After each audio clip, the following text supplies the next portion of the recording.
Жаныбек Абировду акыры кетиришти. Мушташ чырынан кийин мандатынан ажыраган Жаныбек Абиров 5 апрелде Жогорку кеңешке барып депутаттар менен коштошту.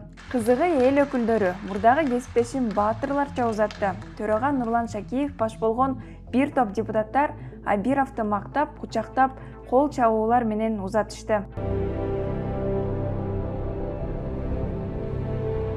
Жаныбек Абиров ресторандардын биринде күзөтчүлөрдүн бирин сабаган. Бул факт боюнча кылмыш иши козголуп, баш прокуратура Абировду жоопко тартуу үчүн парламентке уруксат сурап кайрылган болчу.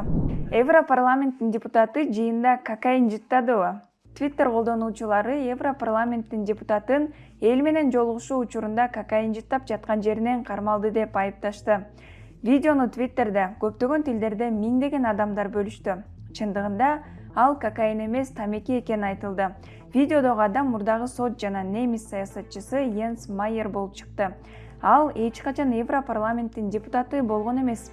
Бирок 2021 жылга чейин Германиянын парламентинин депутаты болгон. Майер былтыр судьялык статусунан ажыраган. Майер өзү ал жыттаган тамеки менен куурулган картошканы жанындай жакшы көрөрүн айтып кутулду. А бирок Германияда мындай тамекиге уруксат берилген. Кызык, Кыргызстанда депутаттар тамекини жыттап чегип калса реакция кандай болмок? Пикир жазыңыз. В мае состоится фестиваль «Жара» в Ташкенте, и 21 мая я буду выступать. Ташкентте 30дан ашык орусиялык артист катыша турган музыкалык «Жара» фестивали өтпөй калды. Фестивалдын уюштуруучулары мунун себебин дүйнөдөгү акыркы кырдаалга байланыштырды. Анткени менен соц тармактарда өзбекстандыктар бул концертке нааразычылыгын билдиришкен. Буга чейин ушул эле фестивалды Алматыда уюштуруу пландалган. Бирок социалдык тармактарда айрым казакстандыктар концерт өтсө, биз Украинадагы согушту колдогон болуп калабыз деп каршы болушкан. Ушундай эле себеп менен фестиваль былтыр Бакуда да өтпөй калган. НАСА Артемида 2 миссиясы менен айга экспедиция жасай турчу бактылуу 4 астронавттын атын атады. Кристина Кох айга учкан алгачкы аял астронавт. Ал эми Виктор Гловер биринчи афро-америкалык болот. Булардан сырткары бул миссияга Рид Уайзман жана Джереми Хансен тартылды. Экипаж келерки жылдын аягында Орион кемеси менен учат. Миссияда астронавттар айга кол тийгизээрлик жерге жетсе да, ага кона алышпайт. Себеби андай система азырынча иштелип чыга элек. Главная цель нашей миссии – это даже не Артемида-2. Мы подготавливаем почву для последующих экспедиций, которые высадятся на Луну или будут заниматься строительством орбитальной станции Гейтвей на лунной орбите. Буга чейин техникалык системанын даярдыгын текшерүү үчүн айга Артемида 1 миссиясы учурулган. Анда кемени Хьюстондогу штаб башкарып турчу. Мында экипаж өзү башкарат. Айга акыркы жолу учууну мындан 50 жыл мурда 1972 жылы декабрда Аполлон 17 экипажы аткарган. Финляндия НАТОнун 31 өлкөсү болуп киргенден кийин Альянс менен Орусиянын ортосундагы чек аранын узундугу болжол менен 2 эсеге узарды. Ага чейин Эстония, Латвия, Литва, Польша жана Норвегия менен курактыктагы чек аралары 1200 километрден ашчу. Ондогон жылдар бою Орусия менен мамилесин бузуп албоо үчүн альянска кошулбай келген Финляндия былтыр Орусия Украинага согуш ачкандан кийин НАТОго мүчө болууга арыз берген. Бирок Түркия Хельсинки менен Стокгольмду Анкарадагы террордук топтордун мүчөлөрү деп эсептелген күрд активисттерин, ошондой эле Түрк бийлиги террордук уюмду уюштурган жана 2016 жылы төңкөрүш кылууга айыптаган Гүлендин тарапкерлерин калкалоодо деп айыптап, макулдугун бербей келген. Азыр НАТОго кирүү кезегин Швеция күтүүдө. Өз кезегинде Орусия Финляндиянын НАТОго киришине жооп беретинде Орусиянын түндүк батышындагы аскерлердин санын көбөйтө турганын билдирди. А эгерде Финляндиянын чек арасында НАТОнун башка өлкөлөрүнүн аскерий күчтөрү же каражаттары байкалса, ага тиешелүү жооп болору айтылды. АКШнын экс-президенти Дональд Трампка Нью-Йорк сотунда финансылык документтерди бурмалоого байланыштуу 34 пункттан турган айып угузулду. Эгер айыбы далилденсе, ал 4 жылга эркинен ажыратылышы ыктымал.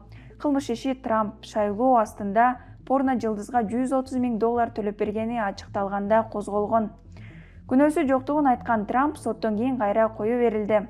Келерки сот 4 декабрда өтөт. Бирок Трамп 2024 жылы президенттикке ат салышарын айтып, сот процесси ага жолтоо болбосун айтууда. Европа лидерлери жакында эле Москвага барып келген Си Цзиньпинге жолугуу үчүн арты-артынан Кытайга сапар алууда. Европалыктар эң ири соода өнөктөшүнүн Орусия менен жакындашуусуна жана Кытайдын евро биримдиктин негизги өнөктөшү болгон Америка менен чатагына тынчсызданышууда. Германиянын канцлери менен Испаниянын премьер-министринин артынан Франциянын президенти Эммануэль Макрон жана Еврокомиссиянын төрагасы Урсула фон дер Лейен Пекинге барат.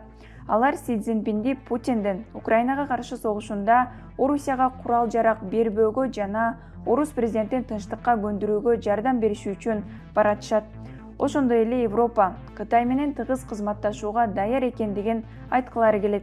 Согуш башталгандан бери Европа Киевке Орус агрессиясына каршы турууга жардам берип келе жатат. Ал эми Кытай согушту токтотуу үчүн тынчтык планын сунуштап, Орусия менен Украинанын ортосундагы ортомчу болууга даяр экенин билдирген.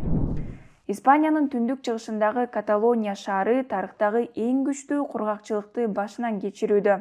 Каатчылык 6 миллион адамдын жашоосуна таасир этет. Каталонияны жана башка шаарларды суу менен камсыздаган Барселонадан 100 чакырым алыстыктагы Сау суу сактагычындагы суунун жалпы көлөмүнүн 8% гана калган. Суу соолгандан 1962 жылы суу сактагыч курулганда, суунун астында калган 11-кылымда салынган Сан Рома де Сау чиркөөсү толугу менен кайрадан көрүнүп калган. Учурда балыктарды сактап калуу үчүн суудан атайын кармап жатышат. Фермерлер бул жылы айыл чармасында каатчылык болоорун айтышууда. Азырынча кургакчылык алып келе турчу кесепеттерди чечүү жолдору белгисиз. Өлкөдө ичүүчү сууга чектөө киргизилген. Окумуштуулар бүткүл дүйнө жүзүндө температура жыл сайын көтөрүлүп, аномалдуу ысык көнүмүш нерсеге айланып, климаттын өзгөрүшү менен табигый ресурстардын тартыштыгы жараларын айтып келишет. Аптанын маанилүү кабарлары мен Нуреде Жекшанова айтып бердим. Биздин каналга катталып, лайк басып, пикир жазыңыз.